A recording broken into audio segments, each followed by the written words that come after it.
Hey YouTube, welcome to another Styles series where today we're going to start, I do emphasize start, exploring jazz. Okay?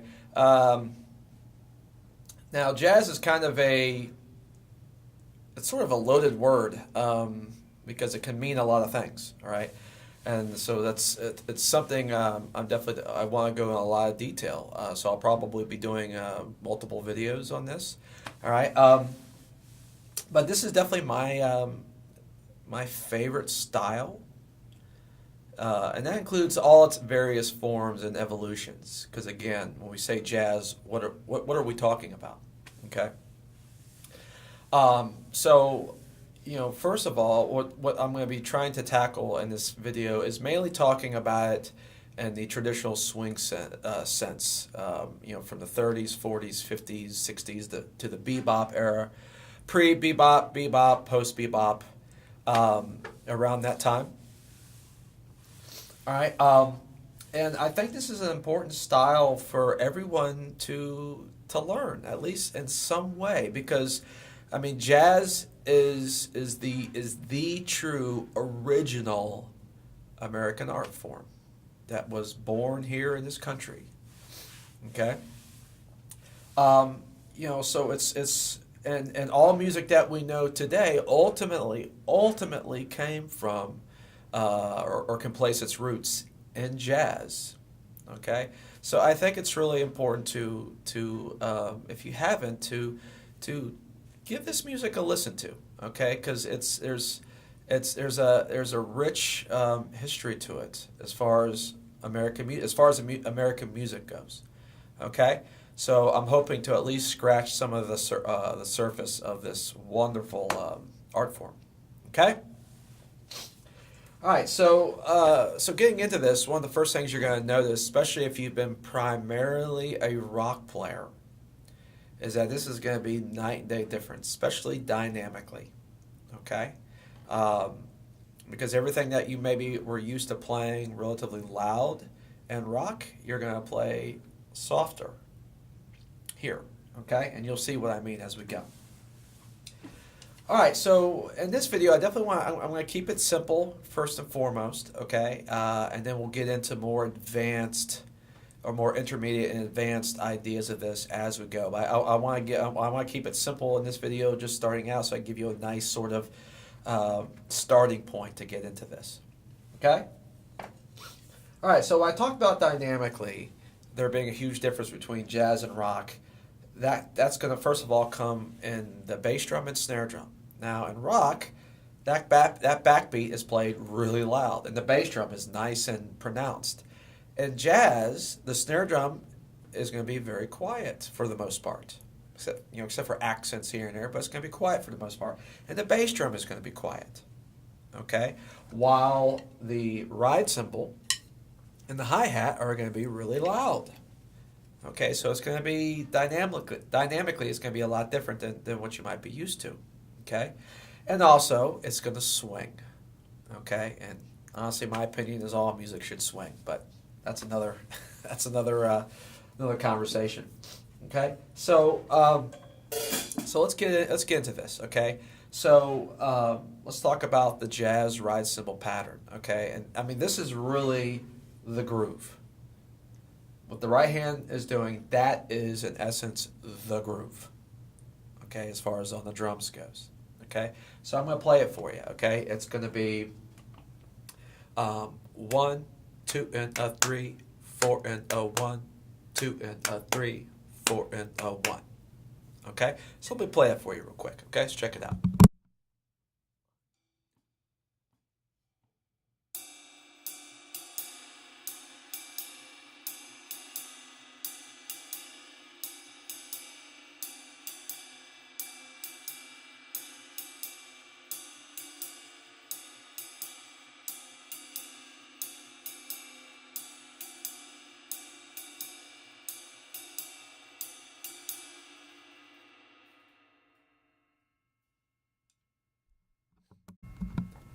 Okay, so that's piece one and arguably the most important piece. Okay, now keep in mind depending on the tempo and maybe the feel of the tune, that the ride cymbal pattern can and will change with various subtleties. Again, depending on the tempo and or feel of the tune. We'll talk about that later, but just something to keep at the back half of your mind. Okay, but get that going. Okay, and that was at a nice slow tempo. Okay, get that going and make sure that feels good. All right. The next piece is let's add the hi-hat. Okay, now the hi-hat's going to play on 2 and 4. Okay, it's going to go just like this.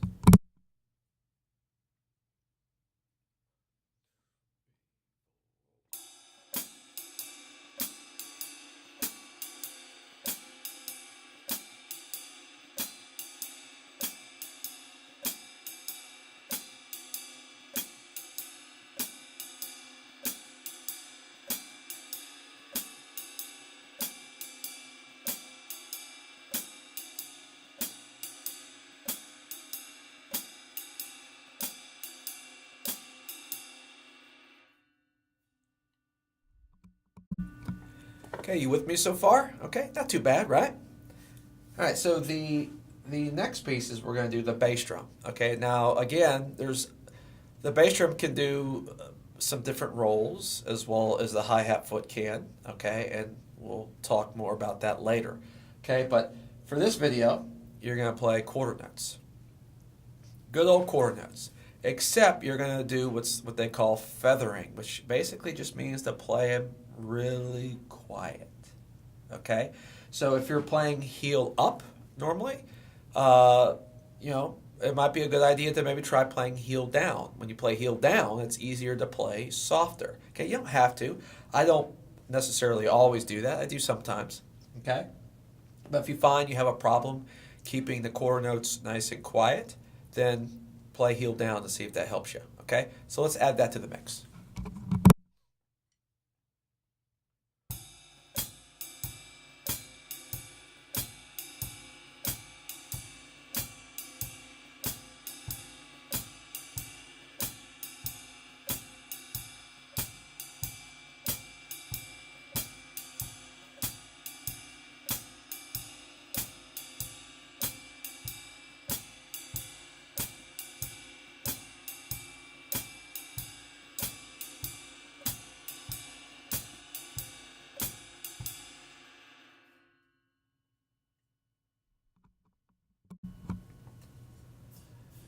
Okay, so there you have it. Okay, that's the bass groove right there. Okay, to get started into playing jazz. Okay, or swing music specifically. Okay, so the last piece to this puzzle is the left hand. Okay, now this is where, if you're not used to playing jazz, where your world's going to get rocked a little bit. Okay, there really is no such thing as playing, jazz beats. Like you're not. What I mean by that is you're not really going to find a book full of jazz beats. Okay, the pieces I've given you is the basic jazz foundation. Okay, but what the left hand does is it does something called comping. Okay, which is essentially just short for accompaniment. Okay, but the idea with the left hand is that it's going to be improvised. Okay, and what you play with the left hand is going to depend on what the other musicians and the group are playing. Okay, you want to think of your left hand as almost like a trumpet player or a horn player, where you're having a conversation with the other musicians and the band on the spur of the moment, on the spot, completely improvised. You're having a conversation. Okay, so there isn't a set part, okay, that the left hand plays. All right. Again, jazz is very much an improvised style. Okay, meaning in order to be really effective at playing it, you have to, one, be able to swing, and two, you need to be able to improvise and solo. Okay. So again, what your left hand is going to be doing is random, completely improvised as you go. Okay, depending on what everybody else in the band is doing. Okay? And then through that, it contributes to the groove. Okay? So, So your goal is to get where you can play anything with your left hand without the right hand changing. Now, can the right hand change? Yes, it can. More on that later. Okay, but for now, let's learn the rules before we start trying to bend them or break them in some cases. Okay, so what you want to do first is you want to get that right hand going, and your ultimate goal with the left hand is to get where you can play whatever you want without it affecting the right hand. Okay, so how do we do that? A good starting point, okay, and this is where I'm going to start as well as end for this video, is let's get the left hand playing on the various quarter notes. Okay, what I mean by that is start off playing the left hand on just count one.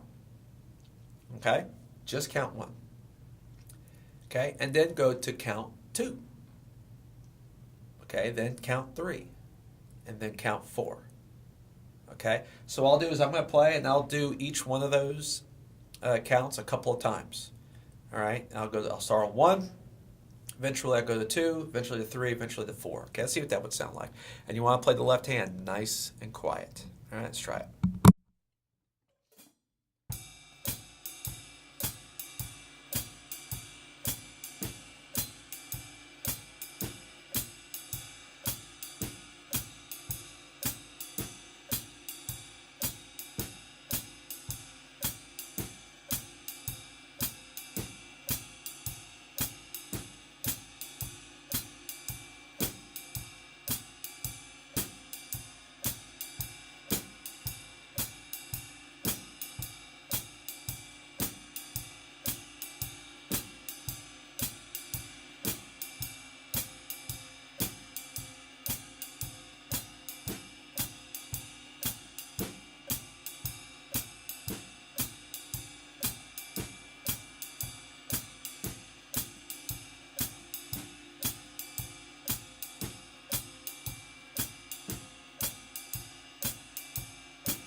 Okay, so hopefully that made sense. I started off on count one. I think I went, maybe 4 bars or so.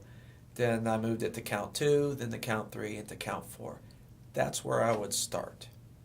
Okay, and that should be, that shouldn't be too difficult. Okay, that's where I would start. Okay, from there, then maybe do combinations like 1, 2, and then maybe 2, 3, and then 3, 4, and then 4, 1. Okay, and then eventually sit there and just do straight quarter notes. 1, 2, 3, 4. Okay, so I'll do that for you real quick. So now we're just going to do some combinations of various quarter notes. Okay.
Okay, guys. So I started off just doing combinations of 2 quarter notes, like 1, 2, and then 2, 3, and then 3, 4, and then 4, 2, or 4, 1 rather. And that is straight quarter notes. 1, 2, 3, 4. And after I did that, I just started to improvise. Okay? So that's your goal, is to be able to improvise quarter notes. Just randomly. Just quarter notes. Okay? That's your goal. Okay? If you can do that, all right, then you will be ready for the next video in this series, because I'm definitely going to do several videos of this talking about all sorts of comping elements. Okay? So, but see if you can tackle this first. Okay? And again, your goal is to be able to keep the rest of this solid. Okay? Right hand nice and strong, hi-hat strong, bass drum and snare drum quiet. And just you're trying to see if you can just improvise various quarter notes with the left hand. If you can do that, good job. All right, and we'll see you in the next video. All right, guys, take care.